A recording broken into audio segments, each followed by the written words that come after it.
Chandrababu Naidu LI जो हैं इस सरकार के, चंद्रबाबू नायडू दिल्ली आए, प्रधानमंत्री से मिले, गृहमंत्री से मिले, नड्डा जी से मिले। तस्वीर देख लीजिए। और अखबार ये छाप रहे हैं कि अब ये टाइम आ गया है कि हम आपके साथ आए, हमने आपका समर्थन किया, अब बदले में आप हमें क्या देंगे। तो मोदी जी से कुछ लेने के लिए वो आए हैं। वो क्या वित्त मंत्री से भी मुलाकात की है उन्होंने। बजट आ रहा है ना, बजट, हाँ बजट आ रहा है, तो कुछ वो बजट में भी कुछ अनाउंसमेंट्स करवाना चाहते हैं। तो ये आज की जो तस्वीर है इसकी बड़ी चर्चा हो रही है कि नायडू साहब जो हैं अब वसूली पे निकले हैं क्या। देखिए ना, वसूली तो नहीं कह सकता, लेकिन मुझे लगता है कि जिस तरीके से उन्होंने राज्य का कारोबार संभाला और जिस तरीके से वाईएसआर ने योजनाओं के अंदर पैसा लगा दिया, तो उन्हें पैसों की जरूरत तो होगी। राजधानी बनाना अमरावती को, उसके लिए पैसा लगेगा उन्हें अब। तो मुझे लगता है कि समर्थन दिया होगा तो कुछ आधार पर तो दिया ही होगा। उन्होंने कहा होगा कि ठीक है, दिल्ली में आप अपने हिसाब से सरकार चलाइए, मेरा कोई हस्तक्षेप नहीं रहेगा, मेरा एक कैबिनेट मंत्री बना रहे उससे भी मुझे मंजूर है, प्रदेश के अंदर आपको मेरा सहयोग दिल खोल के करना पड़ेगा, या कह सकते हैं कि केंद्र को छप्पर फाड़ के देना पड़ेगा आंध्र प्रदेश को। अब बजट आ रहा है तो बजट के अंदर वो कई योजनाएं चाहते होंगे, पैसा चाहते होंगे, विशेष पैकेज चाहते होंगे आंध्र प्रदेश के लिए। तो मुझे लग रहा है कि उस संदर्भ में उन्होंने प्रधानमंत्री से मुलाकात की होगी, उस संदर्भ में वित्त मंत्री से मिले होंगे। और ये बात तय है कि इस बार जब बजट आएगा तो आंध्र प्रदेश के लिए और नीतीश कुमार के लिए बिहार में कुछ खास रियायतें और कुछ खास सुविधाएं हमें देखने को मिलेगी। इसमें कोई दो राय नहीं है, क्योंकि दोनों का फोकस अपना राज्य है और अपने राज्य के विकास के लिए उनको पैसे की जरूरत है। तो मुझे लग रहा है उसी संदर्भ में उनकी मुलाकात हुई होगी। अलग अलग मंत्रियों से मिले, हरदीप पुरी से मिले वो जाकर के, रोड ट्रांसपोर्ट मंत्री गडकरी साहब से वो मिले, पेट्रोलियम मंत्री हैं, उनसे मुलाकात उनकी हुई है। वो चाह रहे हैं एक ऑयल रिफाइनरी हमको मिल जाए, अपनी स्टेट कैपिटल डेवलप करने के लिए वो फंड चाह रहे हैं। उनको ये लगता है कि बड़ा भेदभाव हुआ है आंध्र प्रदेश के साथ, जो बंटवारा हुआ 2014 में, और उसकी यूपीए वालों ने कुछ किया नहीं उसके लिए। तो अब मोदी जी कुछ करें उसका। नहीं, देखिए, मैं इसको वसूली शब्द जायज़ नहीं मानता। वसूली के लिए नहीं आ रहे। वसूली तो तब होती कि वो जिद करते कि नहीं, हमें 3 मंत्री चाहिए, 2 मंत्री चाहिए, राज्य में ये चाहिए। राज्य के लिए यही तो है, एक होता है कि भाई आप सहयोग जब कर रहे हैं तो इसी उम्मीद से कर रहे हैं कि आपका राज्य जो है वो आगे बढ़ पाए, उसके डेवलपमेंट में केंद्र सरकार की मदद मिले। और सभी मुख्यमंत्री कोशिश करते हैं, जैसे रेवंत रेड्डी साहब भी यहाँ पर आए हुए, तेलंगाना के सीएम भी आए हुए, तेलंगाना के सीएम भी आए। वो तो हर मुख्यमंत्री अपने प्रधानमंत्री से ये उम्मीद करता है। लेकिन जब आप किसी केंद्र की सरकार को सहयोग दे रहे हो मजबूत, तो ज़्यादा उम्मीद उनकी होती है। और राज्य के हित में मुख्यमंत्री कोई चीज़ मांग रहा है तो वो उसको जिम्मेदारी भी मानना चाहिए और एक दबाव कह सकते हैं। लेकिन वसूली मुझे उसके लिए ठीक नहीं लगता। दबाव तो है ना, हाँ दबाव तो हो गई, और ये दबाव ठीक है ना, लेकिन वो 3 मंत्री बनाने का दबाव बनाते, उससे बेहतर है कि अपने राज्य ये बात सही है आपकी। और ये तो इसमें कोई बुराई नहीं है, कोई बुराई वाली बात नहीं। देश के किसी हिस्से के लिए कुछ मांग रहे हैं ना, हाँ। तो ठीक है, वो चाहते हैं उनके प्रदेश में कुछ हो। स्पेशल स्टेटस एक ऐसी चीज है, गले की हड्डी है सरकार के लिए।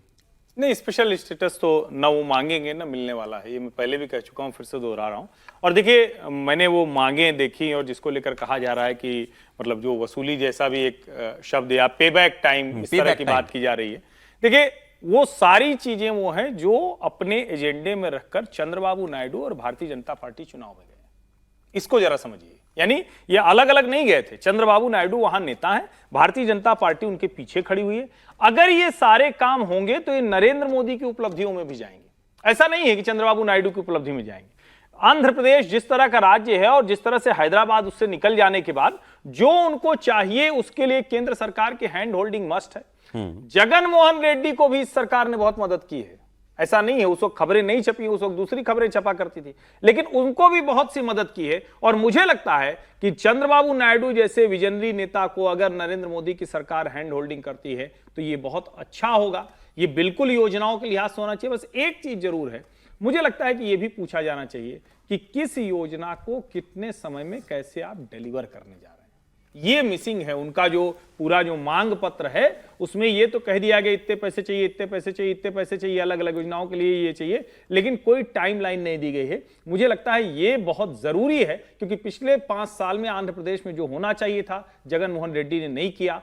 अपने लिहाज से वो काम करते रहे, अपनी संपत्ति, अपनी चीजें, अपना जिसको कहते हैं कि दूसरे तरह का प्रभाव वो करते रहे। बहुत ज्यादा वो सब्सिडी वाली स्कीम में गए, जिसको कहते हैं कि सरकारी खजाना खोल देना। तो उससे कैसे बाहर आएंगे, उसका भी एक बेहतर लेकिन ये मुलाकात सामान्य तो नहीं है, मतलब दौरा उनका सामान्य नहीं है। देखिए इसमें लिस्ट देखिए आप जरा, प्राइम मिनिस्टर से मिले, होम मिनिस्टर अमित शाह से मिले, road transport highways minister Nitin Gadkari, commerce industry minister Piyush Goyal, oil minister Hardeep Puri, power minister Manohar Lal Khattar, agriculture minister Shivraj Singh Chouhan और 16 फाइनेंस कमीशन के चेयरमैन अरविंद पनगड़िया। इतने लोगों से मुलाकात की है उन्होंने यहां आकर के। देखिए, ये सोचिए ना सर कि 10 साल से आंध्र प्रदेश को अपनी राजधानी भी नहीं मिली है। तो एक बड़ी विचित्र बात नहीं है। विचित्र बात, इसीलिए मैंने कहा ना कि विचित्र बात है कि उसकी जगनमोहन डेडलाइन रेड्डी भी खत्म हो गई। जगनमोहन मतलब जो सरकार थी जगनमोहन उन्होंने किया ही रेड्डी, नहीं, हाँ, मतलब वो डेडलाइन खत्म हो गई। और आपको याद हो जिस दिन ये चुनाव हो रहा था उस दिन उसकी डेडलाइन थी हैदराबाद को सौंपने की, 2 जून की। हाँ, तो फिर उसको दोबारा से रीडिवाइज किया गया, भाई नतीजा आ जाएगा उसके बाद देखेंगे कि किस तरह से काम हो रहा है। तो आंध्र प्रदेश में विजनरी नेता तो हैं चंद्रबाबू जी, पहले भी बहुत काम उन्होंने किया और बीजेपी के साथ उनका एक ठीक ठाक सा वो है। और जब आप कह रहे हैं इतने मंत्रियों से मिले हैं, इसका मतलब है कि वो अगले 5 साल के लिए कोई विजन लेकर आए कि आंध्र प्रदेश को कैसे तैयार करना है। और मुझे नहीं पता, जैसे हर्ष जी कह रहे हैं कि उनको उन्होंने टाइमलाइन दी है कि नहीं दी है, हो सकता है उनके जो प्लान बने होंगे, प्रोजेक्ट बने होंगे, उसमें बताया होगा कि इतना पैसा चाहिए, इतने समय में हम काम करेंगे। लेकिन ये अच्छी बात है। मैं एक बात कहना चाहता हूँ कि जितना काम आंध्र प्रदेश के नायडू साहब के लिए हो रहा है उतना ही काम रेवंत रेड्डी के लिए भी हो, भले ही वो कांग्रेस के मुख्यमंत्री हो। सरकारों के बीच में पॉलिटिकल पार्टीज वाला जो एक रिलेशन है वो नहीं आना उन्होंने तो चाहिए। कहा था ना बड़े भाई हैं मोदी हमारे, आप वो प्रधानमंत्री तो हमारे बड़े भाई हैं। इसको लेकर भी चर्चा हो रही है कि उनके लिए भी उतना ही काम हाँ, मोदी जी कर रहे हैं। कर रहे क्योंकि वो भी हिस्सा हिंदुस्तान सर का एक ही है। लाइन जोड़ देता हूँ, सर एक लाइन जोड़ देता हूँ मैं। वो रेवंत रेड्डी जी चूंकि एबीवीपी से रहे हैं तो लोग कह रहे हैं कि बहुत काम कर रहे हैं उनके, संगी है।